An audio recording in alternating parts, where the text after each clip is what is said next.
नमस्कार।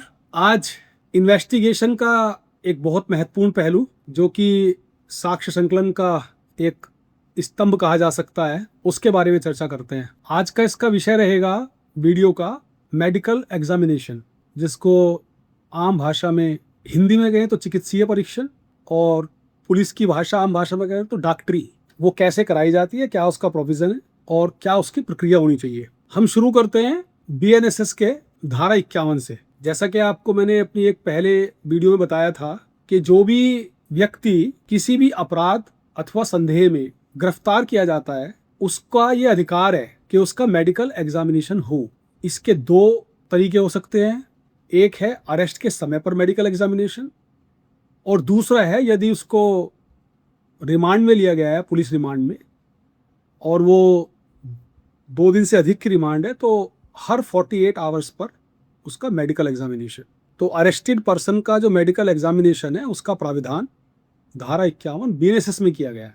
अब उसमें क्या किसका होना चाहिए मेडिकल? विशेष रूप से किसी भी अरेस्टेड पर्सन का मेडिकल तब आवश्यक हो जाता है यदि ऐसी उम्मीद हो कि उसकी पर्सन के मेडिकल एग्जामिनेशन यानी कि उसके शरीर के मेडिकल एग्जामिनेशन से कुछ ऐसे साक्ष्य सबूत उपलब्ध हो जाएंगे जो कि उसके द्वारा किए गए अपराध को सुनिश्चित करने, डिटरमिन करने में मदद करेंगे। ये पुलिस ऑफिसर तय करता है, जो आईयू है वो तय करता है।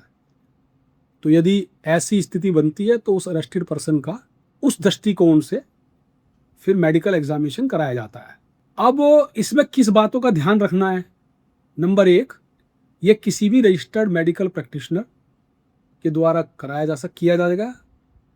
इसमें पुलिस ऑफिसर को रिक्वेस्ट करनी पड़ेगी, और इसमें एक और विशेष प्राविधान है कि वो कोई भी यथोचित यदि आवश्यकता लगती है तो बल भी इस्तेमाल किया जा सकता है, फोर्स भी इस्तेमाल किया जा सकता है। ये इसका मुख्य रूप से प्रोविज़न है। वो उसकी मेडिकल होगी, उसके बाद डॉक्टरी होगी, और उसमें एक रिपोर्ट बनाई जाएगी। उसके कुछ फॉर्मा हैं, उस प्रोफॉर्मा में सारे पर्टिकुलर्स देने होंगे। इसमें एक बात ध्यान रखने योग्य है कि यदि कोई अरेस्टी फीमेल है तो उसका अरेस्ट तो फीमेल का जो बताया था उसके द्वारा होगा, प्रोविज़न है ही है। सिमिलरली उसका मेडिकल एग्जामिनेशन भी या तो फीमेल रजिस्टर्ड मेडिकल प्रैक्टिशनर या उसके सुपरविजन में किया जाएगा। इसमें क्या क्या चीज़ों का मेडिकल एग्जामिनेशन हो सकता है, कौन कौन से सैंपल लिए जा सकते हैं, ये डॉक्टर तय करेंगे। और आईओ की रिक्वेस्ट होगी कि कौन कौन से मेडिकल एग्जामिनेशन वो चाहता है जिससे उसको सबूत मिल सकें। तो उसमें ब्लड स्टेन्स, सीमेन, स्वैब्स होता है, विशेषकर सीमेन एंड स्वैब, जहाँ पर कि कोई सेक्सुअल ऑफेंस का अक्यूज अगर है तो उस स्थिति में सीमेन और स्वैब का भी मेडिकल एग्जामिनेशन कराया जाएगा। इसके अलावा sputum, sweat, hair, finger nails, ये विशेषकर ज़रूरी होता है डीएनए प्रोफाइलिंग का अगर केस होता है। और या डॉक्टर कोई और टेस्ट अगर करना, कोई परीक्षण कराना आवश्यक समझता है तो वो करा सकते हैं। इससे जुड़ी हुई एक और चीज़ जो मैं बताता चलूँ वो है कि यदि कोई, ये तो एक्यूज़ की बात हो गई, विक्टिम सपोज़ कोई मारपीट का, झगड़े का या एक्सीडेंट का ऐसा कोई मामला है, ऐसी कोई एफआईआर है, ऐसा ऑफेंस है जिसमें कि शारीरिक चोट आई है, तो वो बड़ा सिंपल सा तरीका है। उसमें थाने पे आते हैं, थाने से चिट्ठी मजरूबी बनती है, उसमें लिख दिया जाता है, चोटों का विवरण कर दिया जाता है कि कहाँ कहाँ चोट जो दिख रही है, जितना मतलब वो देख सकते हैं आईओ या पुलिस, स्थानीय पुलिस, उतना उसको मेंशन कर देते हैं। और अगर वो कोई दर्द बता रहा है तो उसका एक्सरे के लिए लिख दिया जाता है। ये सारा करके एक पुलिस आरक्षी के साथ विक्टिम को भेज दिया जाता है, और उसकी वहाँ डॉक्टरी हो जाती है, मेडिकल परीक्षण हो जाता है, चिट्ठी मजरूबी का जिक्र करते हुए एक रिपोर्ट तैयार कर दी जाती है जो कि आईओ को भेज दी जाती है। उसमें आईओ फिर उसके हिसाब से बीएनएस की धाराओं का इस्तेमाल करते हैं। ये था विक्टिम के बारे में, जो सामान्य शारीरिक चोट वगैरह की स्थितियाँ हैं। अब इसमें इसी के कंटिन्यूएशन में जो मैंने 51 का बताया, जहाँ अरेस्टेड पर्सन या अरेस्टी का मेडिकल एग्जामिनेशन हो रहा है इस दृष्टिकोण से कि हमें उसके मेडिकल एग्जामिनेशन से कुछ सबूत इकट्ठा करने की मंशा है पुलिस की, वो मैंने पूरी प्रक्रिया बताई। उसी के क्रम में उसको और प्रोविज़न को आगे बढ़ाते हुए सेक्शन 52 BNSS का है, वो प्रोवाइड करता है ऐसे एक्यूज की मेडिकल एग्जामिनेशन जो रेप का एक्यूज है। अब ऊपर इन्होंने उसका हवाला किया था, थोड़ा सा इंडिकेट किया था कि सीमेन और स्वैब्स का परीक्षण उसका होगा या DNA प्रोफाइलिंग उसकी होगी जो कि कोई रेप का विक्टिम, जो कि रेप का कोई एक्यूज है। लेकिन यहाँ पर स्पष्ट कर दिया 52 में कि अगर रेप का एक्यूज है तो फिर क्या प्रक्रिया होगी। या तो उसने रेप का एक्यूज है, वो ऑफेंस कमिट किया है या अटेम्प्ट भी किया है, और इस तरह के रीजनेबल ग्राउंड्स हैं आईओ के पास कि उसके द्वारा ऐसा कोई ऑफेंस किया गया है, तो वो गवर्नमेंट मेडिकल ऑफिसर, यहाँ पे बड़ा इंपॉर्टेंट है कि या तो सेंट्रल गवर्नमेंट या स्टेट गवर्नमेंट के जो मेडिकल कॉलेज या हॉस्पिटल होते हैं या डिस्पेंसरीज होती है, PHC होती है, उनके मेडिकल ऑफिसर से रिक्वेस्ट करेंगे मेडिकल एग्जामिनेशन के लिए। ऐसी स्थिति हो सकती है कि मेडिकल ऑफिसर उपलब्ध ना हो। अगर 16 किलोमीटर की परिधि में कोई भी मेडिकल ऑफिसर उपलब्ध नहीं है जो गवर्नमेंट का मेडिकल ऑफिसर हो, तो ऐसे में किसी भी RMP, रजिस्टर्ड मेडिकल प्रैक्टिशनर से पुलिस ऑफिसर की रिक्वेस्ट पर मेडिकल एग्जामिनेशन, चिकित्सीय परीक्षण कराया जा सकता है। ऐसे में जो मैंने बताया था सेक्शन 51 की बात करते समय क्या क्या सैंपल्स लिए जा सकते हैं, वो सारे सैंपल लिए जाएंगे। इसमें ये भी देख लिया जाता है कि जब मेडिकल एग्जामिनेशन कराया जाता है तो उसके कोई कपड़ों पे कोई बाल या कोई नाखूनों में कोई खून के कतरे या उसके जो अंडरगारमेंट्स हैं उससे कोई सीमेन की स्टेन्स या स्वैप्स, कोई इस तरह की जो कोई चीज़, उसका कोई निशान, कोई इस तरह की जो चीज़ें मिलती हैं, वो सब DNA प्रोफाइलिंग में मदद करती है।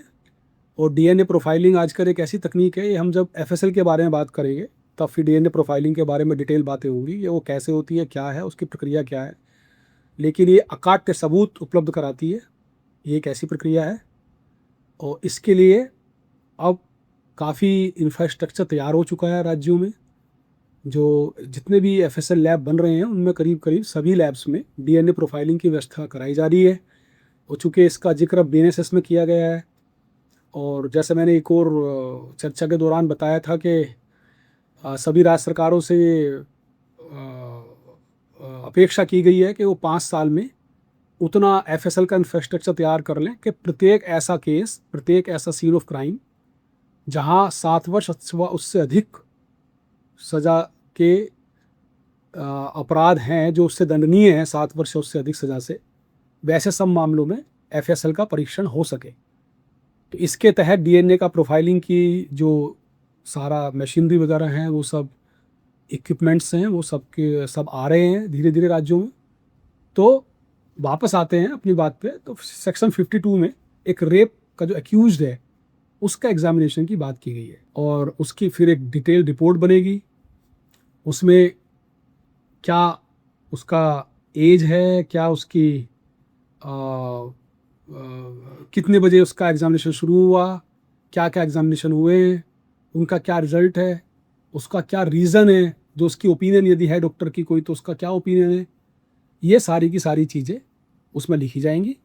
और वो रिपोर्ट पुलिस ऑफिसर को, जो इन्वेस्टिगेटिंग ऑफिसर है, उनको रजिस्टर्ड मेडिकल प्रैक्टिशनर या मेडिकल ऑफिसर जिन्होंने भी मेडिकल एग्जामिनेशन किया वो भेज देंगे, जो कि पुलिस ऑफिसर उसे मजिस्ट्रेट को as soon as possible forward कर देंगे। अब उसके बाद एक और इसमें सेक्शन 53 में प्रोविज़न किया गया है, उसमें ये भी किया गया है कि अगर डॉक्टर को ये लगता है अरेस्टेड पर्सन जो था कि उसके कोई और भी टेस्ट होने चाहिए, तो वो उन टेस्ट को भी करा सकता है। इसमें भी प्रोविज़न यही है, जैसा कि पहले मैंने बताया था कि अगर फीमेल का होता है तो या तो फीमेल डॉक्टर के द्वारा या फिर उसके सुपरविजन में कराया जाएगा।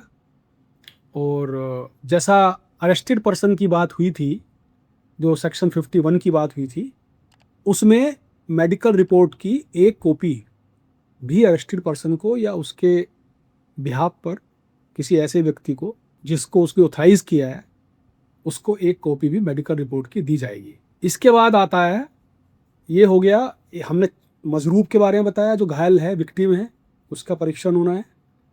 उसके बाद जो एक्यूज्ड अरेस्ट हुआ उसके बारे में बता दिया।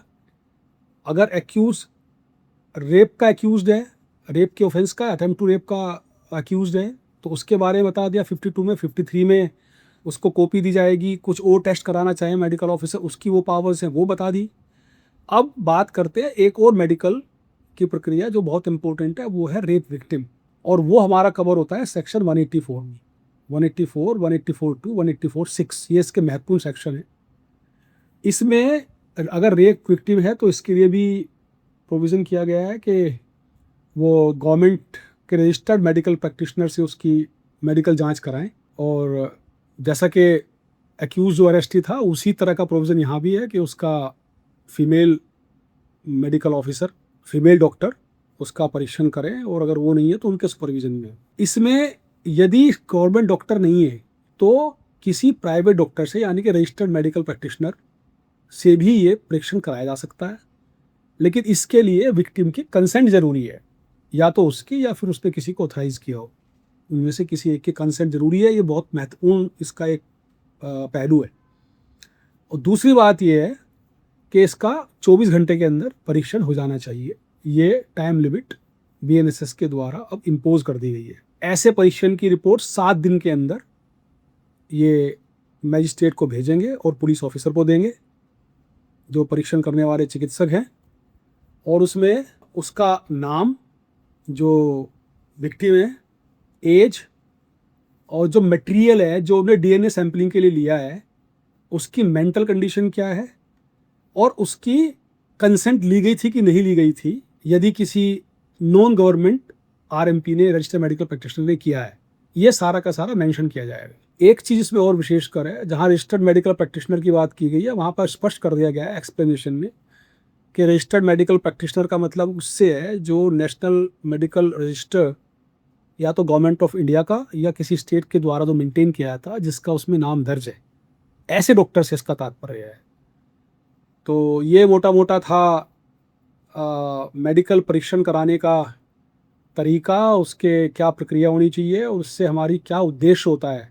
तो इसका जहाँ एक और इसमें एक्यूज़ को या विक्टिम को तत्काल परीक्षण उपलब्ध कराना इसका उद्देश्य है, उसको राहत देना उद्देश्य है, वहीं दूसरी ओर ये भी उद्देश्य है कि इससे हम महत्वपूर्ण साक्ष्य, जो कि हमारी विवेचना में बाद में काम आएंगे, वो भी हम एकत्र कर सकें। तो ये विशेषकर आईओज़ को ध्यान रखना होगा, और जो थाना पर अदर बाकी सब इंस्पेक्टर्स हैं जो विवेचना करते हैं, या हेड कांस्टेबल पीए या इंस्पेक्टर्स हैं वो विवेचना करते हैं, उनके लिए मेरे विचार से काफ़ी लाभदायक आज का वार्तालाप रहेगा। बहुत बहुत धन्यवाद। Thank you very much. जय हिंद।